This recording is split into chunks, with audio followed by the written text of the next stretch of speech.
கடவுளை பற்றி இறைவனை பற்றி சொல்கிறது என்றால், இறைவன்கிறவன் மிக உயர்ந்த இடத்தில் இருந்தாலும் கூட நம்மோடு ரொம்ப நெருக்கமாக இறங்கி வந்து நம்முடைய பலவீனங்களை புரிந்து கொண்டு நமக்கு அருள் செய்கிறவனாக இருக்கிறான். யாருடைய தயவும் யாருடைய சிபாரிசும் இல்லாமலேயே நேரடியாகவே தொடர்பு கொள்ளுகிற வகையிலே அவன் தன்னுடைய வாசலை திறந்து வைத்திருக்கிறான். இப்படி நம்புகின்ற பொழுது நம்ம யாரும் ஏமாற்ற முடியாது, இறைவன் பெற சொல்லி ஏமாற்ற முடியாது என்று பார்த்தோம். அதனுடைய தொடர்ச்சியாக அல்லாஹ் திருக்குர்ஆனில் சொல்லி காட்டுகிறான், கதப ரப்புக்கும் அலா நஃப்ஸிஹிர் ரஹ்மா, உங்களுடைய இறைவன் தன் மீது இரக்கம் காட்டுவதை கடமையாக்கி கொண்டான். அவன் நம்ம மேல உங்களை இரக்கம் காட்டணுமா? யார் வேண்டாலும் வா, எப்ப வேண்டாலும் வா, என்ன வேண்டாலும் கேளு, நான் உனக்காக நான் வெயிட் பண்ணிட்டு இருக்கிறேன் அப்படின்னு இறைவன் சொல்லணுமா? அவனுடைய தகுதிக்கு அவனுடைய அந்தஸ்துக்கும் நமக்கு அப்பாயின்மெண்ட் தர்றதுக்கு 100 வருஷம் எடுத்துக்கலாம். அவன் தகுதிக்கு நம்ம கேட்டவன, என்னடா இருடா, நீ யார் நான் யாரு, கொஞ்சம் வெயிட் பண்ணு, கோரிக்கை வச்சுட்டு நில்லு, ஒரு 25 வருஷத்துக்கு ஒரு பார்த்துக்கலாம் அப்படின்னு அல்லாஹ் சொன்னாலும் அவனுடைய தகுதிக்கு அது சரிதான், அது அநியாயம் கிடையாது. ஆனா அல்லாஹ் என்ன பண்றான், என்னமோ நம்ம என்னமோ முடிவு பண்ற ஆள் மாதிரி, அவன் என்னமோ நமக்கு ஊழியம் செய்யற மாதிரி தன்னை என்ன செய்யறான். உண்மையில பார்க்க போனா நம்ம தான் காத்துக்கிட்டு நிக்கணும். யாருக்கு காரியம் ஆகணுமோ, யாருக்கு தேவை இருக்கிறதோ அவர்கள் தான் வெயிட் பண்ணணும், காத்துக்கிட்டு இருக்கணும், இணங்கி போகணும், இறங்கி போகணும். அப்படின்ற நிலையில அல்லாஹ் என்ன செய்யறான், இறைவன் இதான் நிலைமை, கரெக்ட் தான், அது நீ தான் இறங்கி வரணும், நான் தான் மேல நிக்கணும். ஆனால் நான் இப்ப என்ன பண்ணிக்கிட்டேன்னு சொன்னா, என் மீது ரஹமத்தை கடமையாக்கி கொண்டேன். உன் மேல இறக்கம் காட்டுறத யார் எனக்கு கடமையாக்க முடியாது, எனக்கு நானே கடமையாக்கிக்கிட்டேங்கிறான் அல்லாஹ் திருக்குர்ஆன்ல சொல்லி காட்டுகிறான். கதப ரப்புக்கும், உங்கள் இறைவன் கடமையாக ஆக்கி கொண்டான், அலா நஃப்ஸிஹிர் ரஹ்மா, தன் மீது அருள் புரிவதை உங்களுக்கெல்லாம் அருள் புரிவதை, உங்களுக்கெல்லாம் கருணை காட்டுவதை தன் மீது கடமையாக்கி கொண்டான். அதனாலதான் இறைவனாகிய நான் சொல்றேன், இன்னஹு மன் அமில மின்கும் சூஅன் பி ஜஹாலத்தின், உங்களில் யாராவது அறியாமையினால் ஒரு தவறை செய்துவிட்டு சும்மா தாப மின் பாதிகி, பிறகு அதிலிருந்து திருந்திக் கொண்டாரையானால் ஃபைன்னஹு கஃபூருர் ரஹீம், அவன் மன்னிப்பவனாக இருக்கிறான் என்று அல்லாஹ் என்ன செய்யறான். அடே, நான் இறக்கப்படுறத கடமையாக்கிட்டதுனால தான் நீ மனுஷங்கிற தப்பு செய்வ, போ, நீ தான் நம்ம அடியான் தானே, போ அப்படின்னு சொல்லி நான் கடமையாக்கிட்டேன், இறக்கம் காட்டுறதுங்கிறான். இது குர்ஆன்ல 6வது அத்தியாயத்துல 54வது சூறாவில். இப்ப இறைவனை பற்றி இது நல்லா நமக்கு பதியணும் மனசுல.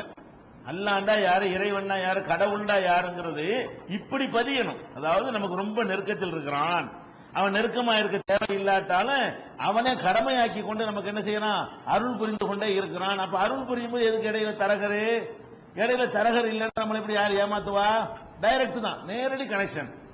அதே மாதிரி நம்ம மனிதன்கிற முறையில நிறைய தவறுகள் செஞ்சிருக்கிறோம், அதனால எங்களால் நெருங்க முடியாது, நாங்க பாவிகளா இருக்கிறோம், பாவிகளா இருந்துகிட்டு நாங்க எப்படி அல்லாஹ்ட்ட போய் செல்வத்தை தாண்டு கேட்கறது, அவங்ககிட்ட எப்படி நோய் நிவாரணத்தை நாங்க வேண்டுவது அப்படின்னு நம்ம யாராவது நினைத்து ஒதுங்கிவிடக் கூடாது என்பதற்காக அல்லாஹ் சொல்கிறான், யா இபாதி அல்லதீன அஸ்ரஃபு அலா அன்ஃபுஸிஹிம், தங்களுக்கு தாங்களே அநீதி இழைத்து விட்ட, பாவம் செய்து விட்ட எனது அடியார்களே, லா தக்னது மின் ரஹ்மத்தில்லாஹ், அல்லாஹ்வுடைய அருளில் நம்பிக்கை இழந்து விடாதீர்கள், இன்னல்லாஹ யக்ஃபிரு துனூப ஜமீஆ, எல்லா பாவங்களையும் அல்லாஹ்வாகிய நான் மன்னிப்பேன். எதுக்கு நம்பிக்கை இழக்கிற, நீ என்ன வேணாலும் செஞ்சுட்டு போட, நான் மன்னிப்பேன் வா. அப்ப பாவிகளை எல்லாம் கூப்பிடுறான், பாவம் செய்து விட்டு, ஏன் பாவம் செய்யற மாதிரி அவன் தான் நம்மளை படைச்சிருக்கிறான், அவனுக்கு தெரியும் மனுஷங்கிற முறையில் அப்படி முன்ன நம்ம நடப்போம்.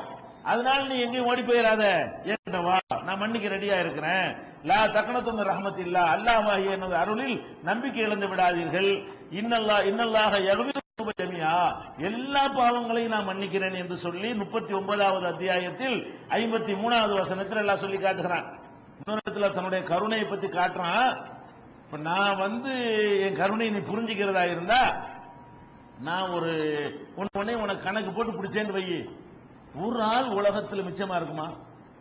நான் தந்திருக்கிற அருள் என்ன, அதுக்கு நீ செய்யற நன்றி கடை என்னட்டு நான் கணக்கு போட்டு பிடிச்சேன்னு வை, எல்லாம் ஃபெயில் ஆயிருவீங்க. ஒரு ஆள் கூட பாஸ் மார்க் வாங்க இயலாது. கருணையில தான் சொர்க்கத்துக்கு போறோம் ரசூலுல்லாஹ் சொல்லிட்டாங்க. சும்மா ஃபார்மாலிட்டிக்கு தான் இந்த வணக்கங்கள் உதவுமே தவிர, நம்ம அவனுக்கு எவ்வளவு செய்யணுமோ அவ்வளவுக்கு போதுமானது அந்த தொழுகை இருக்குமா, இந்த நோன்பு இருக்குமா, அவன் செஞ்சதுக்கு இது பத்தாது. அப்ப கருணையில தான் போறோம். அல்லாஹ் வந்து கணக்கு பார்த்து மார்க்க போட்டு அமலுக்கெல்லாம் கரெக்டா கணக்கு பார்த்து இத்தனை நிமிஷத்துக்கு இவ்வளவு ஒன்று கூலி போட்டு அந்த மாதிரி பண்ணி நீ செஞ்ச ஒவ்வொரு தப்புக்கும் பிடிக்க ஆரம்பிச்சேன்னு வை, என்ன நடக்கும் தெரியுமா? அந்த கருணை அல்லாஹ் புரிய வைக்கிறான். எப்படின்னு கேட்டா, ரப்புக்கல் கஃபூருதுர் ரஹ்மா, உனது இறைவன் மன்னிக்கும் தன்மையும் கருணை செய்யும் தன்மையும் கொண்டவனாக இருக்கிறான். லவ் யு ஆஹிதுஹும் பிமா கஸபு, இவர்கள் செய்த தீய செயலுக்காக அவர்களை அவன் பிடிக்க நினைத்திருந்தால் அஜ்ஜல லஹுமுல் அஸாப், எப்போ இவர்களுக்கு தண்டனை அல்லாஹ் அனுப்பி இருப்பான். வெயிட் பண்றான். அல்லாஹ்வே இல்லங்கறான். நல்லா சாப்பிடு. அல்லாஹ் எங்க இருக்கறாங்கறான்? இந்த மங்களம் வச்சுக்க, இந்த நல்ல சொகுசாயிரி. அப்ப இப்படி இறைவனுடைய எல்லா கட்டளையும் மீறான், அவசரப்பட மாட்டேங்கிறான். இன்னும் திருந்துட்டு கடைசி சாவும்போதா திருந்தி சாவறான்னு பாப்போமே, நல்ல டைம் கொடுப்போமே. ஒரு 50 வருஷம் டைம் தருவானா ஒருத்தன், 60 வருஷம் டைம் தருவானா உங்களுக்கு அவகாசம்? 2 நாள் தான் உனக்கு டைம், அதுக்குள்ள ஒழுங்கான ஆயிக்கன்னு சொல்லுவோம். அல்லாஹ் என்ன செய்யறான்?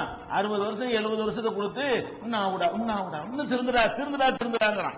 அப்ப அந்த மாதிரி நான் அவசரப்படாமல் இருக்கிறேனே, அது கூட அந்த கருணை தான். உன்னோடு நான் எவ்வளவு அன்பு வச்சிருக்கேன்னு பாத்தியா? இறை வந்தவன நீ கொடூரமான மட்டும் நீ பாக்குற, அதை காட்டுறதுக்கு வேற இடம் வச்சிருக்கிறேன், மிதிக்கிறதுக்கு ஒரு இடம் தனியா வச்சிருக்கிறேன், இங்க காட்ட மாட்டேன்.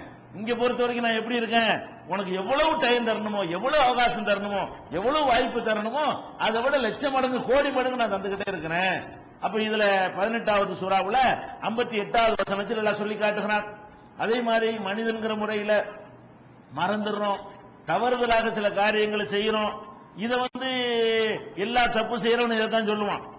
ஒரு மனிதனுக்கு மனிதன் நம்ம ஒரு வேலை ஒருத்தனுக்கு ஏவுறோம், ஏன்டா செய்யலன்னு கேளுங்களேன், மறந்துட்டேமா. வேணும்னு வேணும்னே செய்யாம இருந்திருப்பான், கேட்டா என்ன செய்வான், மறந்துருச்சு அப்படின்னு சொல்லி தன்னை தப்பிச்சுக்கிறது பார்ப்பான். அப்ப இந்த மாதிரி உள்ளதுனால நம்ம ஏத்துக்கிற மாட்டோம். மறதி எல்லாரும் சொல்லுவாங்கிறதுனால நம்ம என்ன செய்வோம், நீ மறந்துட்டு செஞ்சாலும் சரி உனக்கு தண்டனை தான் அப்படி சொல்லுவானா இல்லையா? ஏன்டா நீ இது மாதிரி வந்த, லைசன்ஸ் எடுக்காம ஏன்டா வண்டியில வந்த, நான் மறந்துட்டா பையில கட்டுறா சொல்லுவானா இல்லையா? மறந்துட்டேன்னு நீங்க சொன்னா வண்டியில போயிட்டு இருக்கிறீங்க, லைசன்ஸ் இல்ல, போலீஸ்காரன் பிடிச்சு விட்டான், மறந்துட்டேன்னா விடுவானா? விட மாட்டான். அப்ப மறதிங்கிறத உலகத்துல பெரும்பாலும் ஏத்துக்கிற மாட்டாங்க.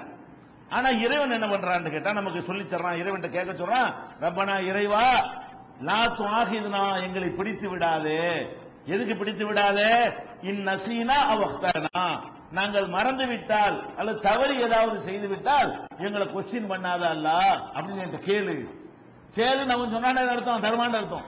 நம்மள கூட கேட்க சொன்னாடே என்று கேள்றா, மறதியா செஞ்சா நீ விட்டுருவாங்களான்னு போய் கேட்டு வச்சுக்க அட்வான்ஸா, நான் உன்னை பிடிக்க மாட்டேன். தவறு ஏதாவது உனக்கு முன்ன செஞ்சுட்டா, கோவத்துல ஏதாவது சொல்லிட்டேன்னு வை, கோவத்துல ஏதாவது செஞ்சுட்டேன்னு வை, அதுக்கெல்லாம் என்னை கொஸ்டின் பண்ணாத அல்லான்னு என்கிட்ட பெட்டிஷனை போட்டு வை, அட்வான்ஸாவே மனு கொடுத்துருங்கிறான் அல்லாஹ். அப்ப இறைவா நாங்கள் மறந்து விட்டால், தவறாக செஞ்சு விட்டால் எங்களை பிடிக்காது என்று சொல்லக்கூடிய இந்த வசனம் 2வது சூறாவுல 286வது வசனத்தில் இருக்கிறத பார்க்கிறோம். 35வது சூறாவுல 45வது வசனத்தில் எல்லாம் சொல்லி காட்டுகிறான், உலவு யாஹிதுல்லாஹு நாஸ பிமா கஸபு, இந்த மனிதர்கள் செய்கிற காரியத்திற்கு அல்லாஹ் அவர்களை பிடிக்க நினைத்தால் மா தரக்க அலா லஹரிஹா மின் தாபத்தின், இந்த பூமியுடைய மேற்பரப்பில ஒரு ஜீவனை கூட உசுரோட விட்டு வைக்க மாட்டான். பிடிக்க நினைச்சாண்டு வைங்க, ஒண்ணுக்கு நுணுக்கமா ஒரு அரசாங்கம் கணக்கு பார்க்கிற மாதிரி பார்த்தாண்டு வைங்க, அவ்வளவுதான். ஒரு நிர்வாகத்துல கணக்கு பார்க்கவான ஒரு மேனேஜர், ஒரு முதலாளி அந்த மாதிரி கணக்கு பார்க்க வச்சான்னு வைங்க, நீங்கள் ஒழுங்கான வேலைக்காரர்கள் கிடையாது. மனுஷன் வேலை செய்யும்போது மட்டும் ஒழுங்கா சம்பளத்துக்கு தகுந்த மாதிரி வேலை செய்றீங்க, அல்லாஹ்வுக்கு வேலை செய்யும் போது மட்டும் அவனுக்கு எவ்வளவு வேலை செய்யணுமோ அதுல 5% செய்ய மாட்டேங்கிறீங்க. அப்ப உங்களுக்கு என்ன செய்யறது? எல்லாரும் ஃபெயில் ஆக்கணுமா இல்லையா? ஆக்க மாட்டேன், விட்டு வச்சிருக்கிறேன், ஒரு ஜீவனை கூட விட மாட்டேன் அப்படின்னு எல்லாம்